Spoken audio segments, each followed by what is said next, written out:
Bien. Alors, premier rapport de la commission permanente, il s'agit d'un rapport d'information concernant les marchés et les avenants conclus. Je laisse la parole à monsieur le premier vice-président, monsieur Gendreau. Bien, c'est un rapport classique, comme les trois qui vont suivre. C'est par rapport aux marchés de fourniture qui ont été régularisés dans le courant depuis la dernière RCP.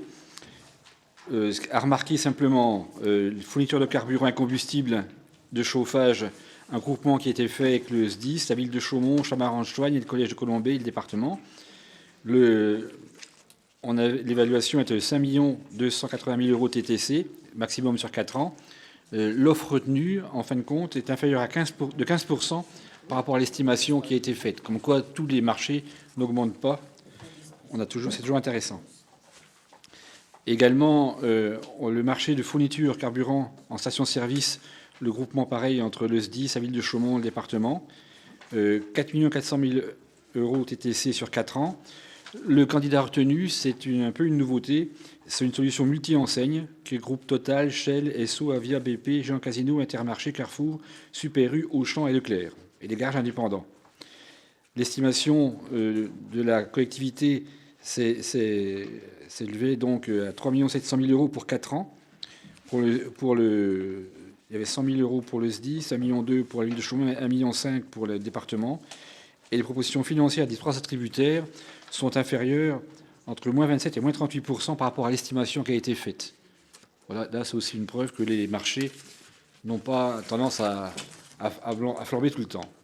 Voilà ce qu'il fallait remarquer dans ce rapport qui ne donne pas lieu à vote. Merci, monsieur le premier vice-président. Y a-t-il des observations?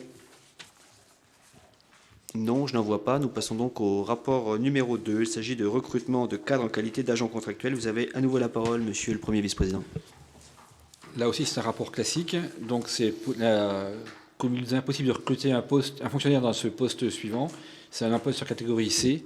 C'est un soutien ou une soutien au responsable de la filière entretien et restauration du RER, du pôle technique de Joinville. Donc, on demande l'autorisation d'embaucher un contractuel. Et là, il y a un vote. Merci, monsieur Gendreau. Y a-t-il des demandes d'intervention? Je n'en vois pas. Je soumets au vote ce rapport numéro 2. Y a-t-il des votes contre? Des abstentions? Non, il n'y a plus de boîtier là, c'est fini. Donc, je ne vois pas de vote contre, je ne vois pas d'abstention. Je vous remercie. Rapport numéro 3, le tableau des effectifs. À nouveau, vous, monsieur le premier vice-président. Là, c'est un rapport toujours classique. C'est un ajustement du tableau des effectifs pour mettre en conformité le grade de l'agent recruté avec le poste. Donc, il y a 13 ajustements qui sont faits. Vous avez la liste dans votre rapport. Merci, monsieur Gendreau. Y a-t-il des questions sur ce tableau des effectifs? Je n'en vois pas. Je le soumets au vote. Y a-t-il des votes contre? Des abstentions? Je vous remercie. Rapport numéro 4. Il s'agit d'une convention de mise à disposition du département pour le compte du GIP Maison départementale des personnes handicapées, donc la MDPH. Mise à disposition de personnel. Monsieur Gendreau, vous avez à nouveau la parole.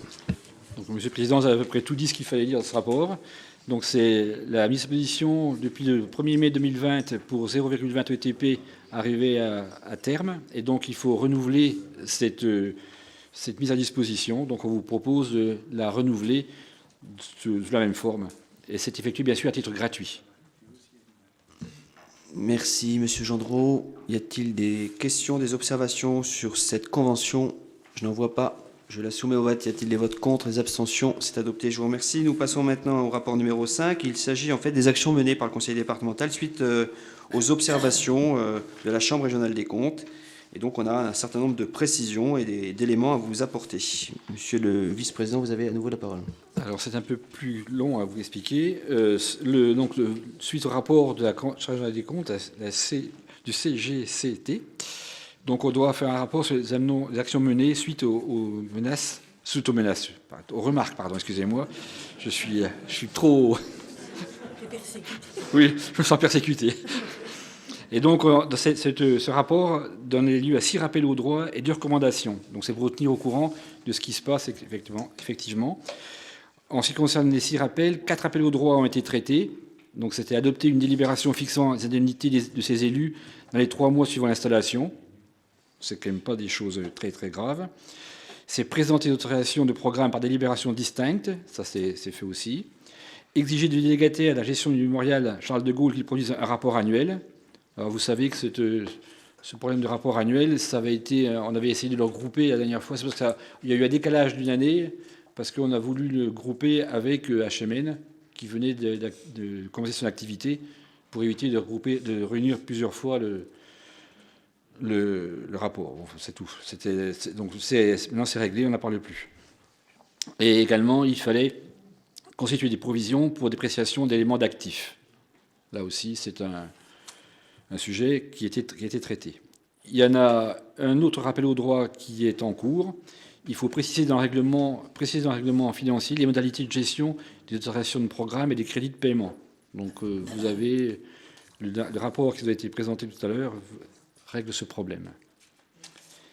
Et puis il y a le dernier rappel au droit qui est contesté, c'est la constatation des restes réalisés, parce que les restes réalisés, ma foi, c'est pas facile à prévoir, et ce que demande la Chambre régionale des comptes n'est pas forcément très précis et très pertinent. Les 2 recommandations sont en cours de traitement. Ces 2 recommandations, c'était les suivantes. C'était mentionner les procédures budgétaires et comptables mises en œuvre par la collectivité dans le futur règlement financier. Alors, c'est un cours de règlement parce que simplement, vous savez qu'on va changer de système comptable. On va passer la M57.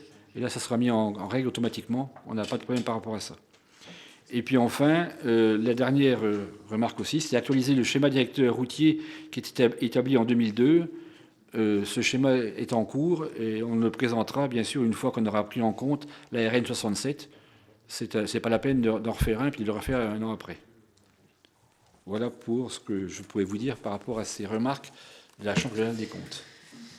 Merci, Monsieur le Premier Vice-président. Y a-t-il des remarques, des questions, des observations? Je n'en vois pas. Oui, non? Pas d'observation, pas de demande de prise de parole. Il n'y a pas de vote. Il n'y a pas de vote. C'est une information. Nous passons au rapport suivant, le rapport numéro 6. Il s'agit d'autoriser le président à lancer une procédure de DSP dans le cadre de l'agence d'attractivité. Monsieur le premier vice-président, vous avez à nouveau la parole. Alors, donc, c'est la procédure classique qui est lancée aussi. On a le 31 mars 2023, la CCSPL, avant la décision de principe de la CP, de déléguer du service public. Donc il y a une CP qui est donc aujourd'hui, ou une décision de principe concernant cette délégation. Ensuite, on va réunir la CDSCP avant la CP de mai pour donner un avis sur la candidature de l'offre, et la CP du 26 sur se prononcer sur l'autorisation de signer à DSP. Donc ça, c'est la procédure qui vous est proposée pour faire la délégation de service public par rapport à cette agence d'attractivité. Procédure qui est tout à fait classique et habituelle, il n'y a rien de particulier. Le choix n'est fait pas aujourd'hui, simplement c'est le chemin à prendre pour arriver à cette DSP. Merci, Monsieur le Premier Vice-président. Y a-t-il des questions sur ce rapport numéro 6? Oui, Monsieur Fournier. Ma binôme ne prend pas part au vote, même si elle n'est pas là, je ne prends pas part au vote pour elle. Très bien, c'est noté. Donc je soumets au vote ce rapport. Y a-t-il des votes contre, des abstentions? Je vous remercie. Merci, Monsieur Gendreau. Alors nous passons maintenant à la 3e commission. Il s'agit d'un avenant à la Convention pour le traitement de la route départementale 110. Et c'est Monsieur le Président de la Commission, Monsieur Thiebaut, qui s'exprime. Merci, Monsieur le Président. Donc effectivement, c'est un avenant à la Convention de traitement pour la route départementale 110 en période neigeuse. Donc depuis 2009, le CD52 a conventionné avec le RL de La Fontaine pour les interventions de viabilité hivernale sur la RD 110, limitrophe avec les Vosges. Côté Vosges, c'est le CIVOM de Grand qui en a fait de même. Ce sont des opérations de salage et de raclage qui peuvent être commandées aux prestataires par le CIVOM. La longueur du réseau traité est de 1,5 km sur le territoire de la Haute-Marne. Le montant de la prestation n'a jamais été réévalué depuis 2013, donc qui était à 50 €. Dernièrement, le RL de La Fontaine nous a sollicité afin de réévaluer le montant de sa prestation, portant ainsi le nouveau forfait à 80 € par intervention. Après avoir recueilli l'avis favorable de la 3e commission réunie le 6 mars, je vous serai gré de bien vouloir approuver le nouveau montant de cette prestation, soit 80 €, et d'autoriser Monsieur le Président à signer l'avenant numéro 2. Merci, Monsieur le Président. On parle de 4 interventions Par an. en moyenne par an. Vous voyez l'incidence financière de ce rapport. Y a-t-il... Oui, Monsieur Fournier. Précision super importante. D'habitude, c'est que du raclage. Hein. Nous, avec les prestations qu'on a avec les agriculteurs, là, c'est du raclage et du salage. Donc, c'est pas exactement la même chose. Hein. Ça explique aussi le coût qui est supérieur. Merci pour cette précision, Monsieur le Vice-président. Alors, pas d'autres questions? Non, je le soumets au vote. Y a-t-il des votes contre? Des abstentions? C'est adopté. Je vous remercie. Nous passons à un rapport classique avec le FAL, mais aujourd'hui un montant important, presque 165 000 € d'engagés. Monsieur le vice-président Martini, vous avez la parole. Merci, Monsieur le Président. Donc, comme vous le dites, c'est un rapport habituel. Je rappelle que le montant du FAL, tel qu'il a été inscrit au budget, c'est 2 400 000 €. S'agissant de la présente commission permanente, c'est 164 144 €, qui concerne pour un peu plus de 80 000 € le canton de Bologne, un peu plus de 21 000 € pour le canton de Bourbonne, 6 000 pour celui de Chalindrey, 1 500 pour Orville-Bienville, 2 700 pour Nogent, 32 000 pour Poisson et 19 000 pour Vassy. Et il restera disponible après cette commission permanente 1 555 000 €. Et le rapport a reçu un avis, la 4e commission a émis un avis favorable le 3 mars 2023. Merci, Monsieur le vice-président. Est-il des questions sur ce rapport numéro 8? Non, je le soumets au vote. Y a-t-il des votes contre? Des abstentions?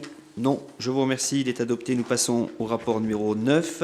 Prorogation de la durée de validité de subventions. C'est à nouveau vous, Monsieur Martinelli.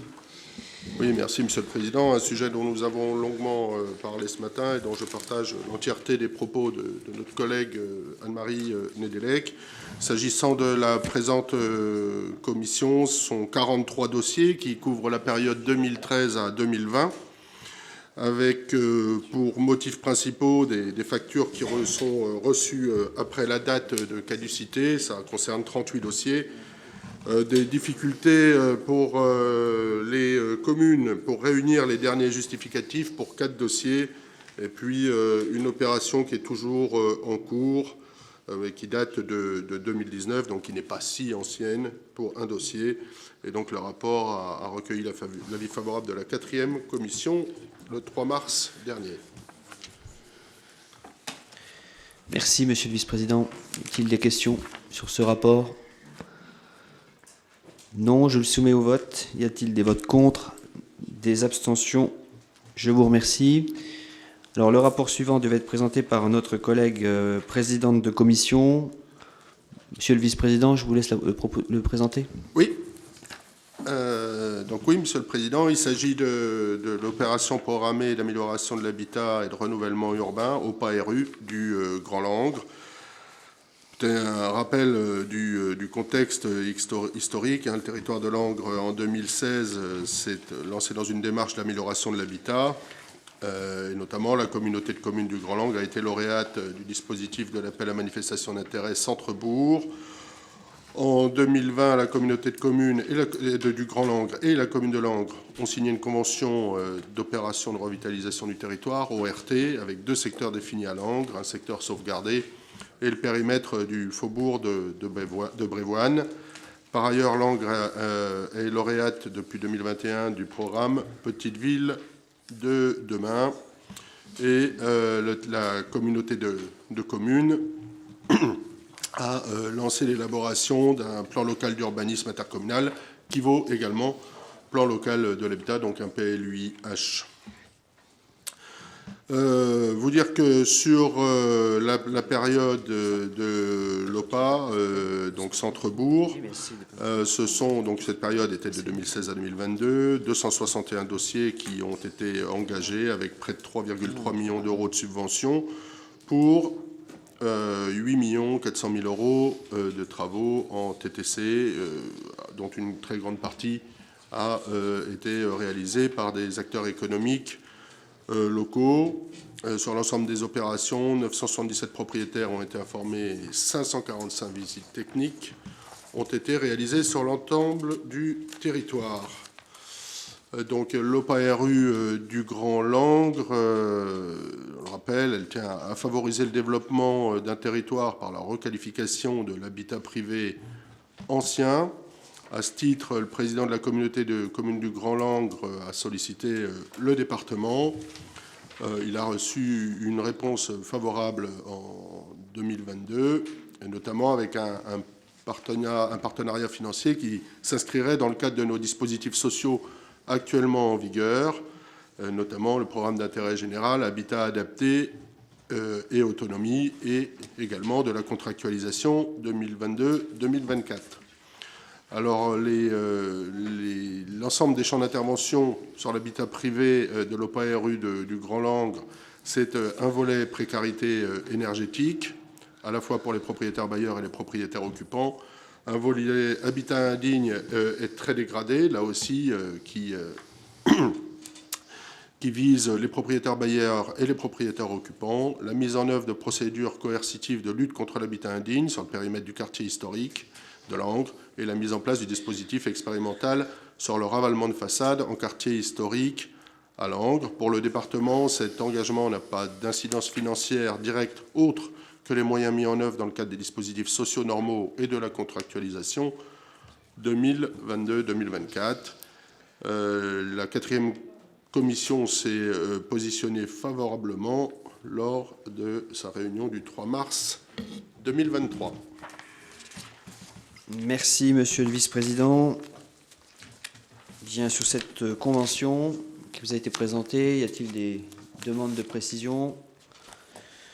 Non. Je le soumets au vote. Y a-t-il des votes contre, des abstentions? Je vous remercie. Le rapport suivant, il s'agit d'un rapport classique, un rapport annuel d'activité de la société publique locale Haute-Marne numérique. Comme vous le savez, conformément aux dispositions de l'article L 1411-3 du Code général des collectivités, les délégataires d'un service public produisent chaque année, avant le 1er juin, à l'autorité délégante, donc au département, un rapport comportant notamment les comptes retraçant la totalité des opérations afférentes à l'exécution de la délégation de service public et une analyse, vous l'avez dans votre rapport, de la qualité du service. Ce rapport est assorti d'une annexe permettant à l'autorité délégante d'apprécier les conditions d'exécution du service